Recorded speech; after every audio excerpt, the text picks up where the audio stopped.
Har Har Mahadev friends, ব্লগটা শুরু করলাম দুপুরবেলা থেকে।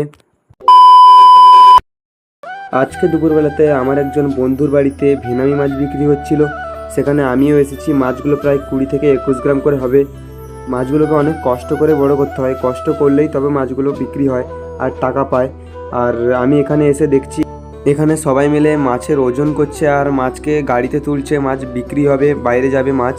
কিছুক্ষণ পর বাড়ি চলে এলাম আর আজকে দেখি মা আরও খেতে বসে গেছে। আজকে ইলিশ মাছের ভাজা আর ওল চিংড়ি আর ইলিশ মাছের তেঁতুলটা হয়েছিল।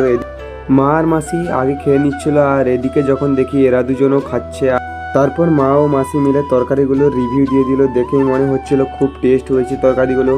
আমিও এখন খেতে বসে গেলাম। তারপর যখন দেখি মা মাসিকে তরকারি দিচ্ছে আর মাও তরকারি নিয়ে নিল। মাসি চিংড়ি মাছগুলো উঠিয়ে উঠিয়ে দেখাচ্ছে আর তরকারিগুলো বেশ ভালোই রিভিউ দিচ্ছে। মা এই পাশে বসছে, বলছে ভালো করে ভিডিও কর। আর আমি তরকারিগুলো কষ্ট করে রান্না করেছি, তুই দেখাবি না তোর ভিডিওতে? আমি মাকেও দেখাচ্ছি আর তরকারিও দেখাচ্ছি আর আমিও খাচ্ছি। এখন তাড়াতাড়ি খেয়ে একটু ঘুমিয়ে পড়তে হবে। আর সন্ধ্যাবেলা বেরিয়ে পড়েছিলাম ফুচকা খাওয়ার অভিযানে, 10 টাকার 10টা ফুচকা খেতে নীলপুরে। সবাই মিলে গাড়িকে ছুটিয়েও আর আমরাও ছুটে পৌঁছে গেলাম নীলপুরে। তারপরে এসে এখানে যখন দেখি বিশাল বড় লাইন আর এরা সবাই মিলে লাইন দিচ্ছে, আমিও এর সঙ্গে লাইন দিচ্ছি। ফুচকা খাওয়া কখন ভাগ্য মিলবে তা কোনো জানি না। এখন এখানে যখন দেখি ফুচকা খাওয়ার লাইন মিলে গেছে আমাদের।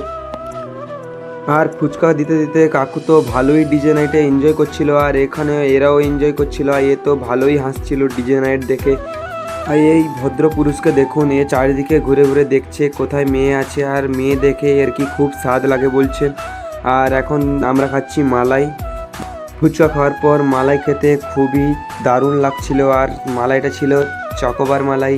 আর একে দেখো যখন তখন এসে ক্যামেরার সামনে পোজ দিচ্ছিল। আর আমরা এখন বাড়ির উদ্দেশ্যে রওনা দিয়েছি। অনেক খেয়েছি ফুচকা মালাই।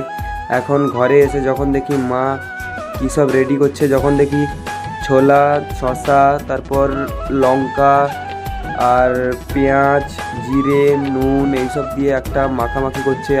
আর মা বলছে নাকি 9:57 চন্দ্রগ্রহণ হবে, তাই বলছে তাড়াতাড়ি খেয়ে নে, তুই দেখবি চন্দ্রগ্রহণ কীভাবে হয়। আমি বলছি আগে তো কোনোদিন চন্দ্রগ্রহণ দেখিনি, এই বছরই প্রথম দেখবো চন্দ্রগ্রহণটা কীভাবে হয় তো কোনোদিন জানি না।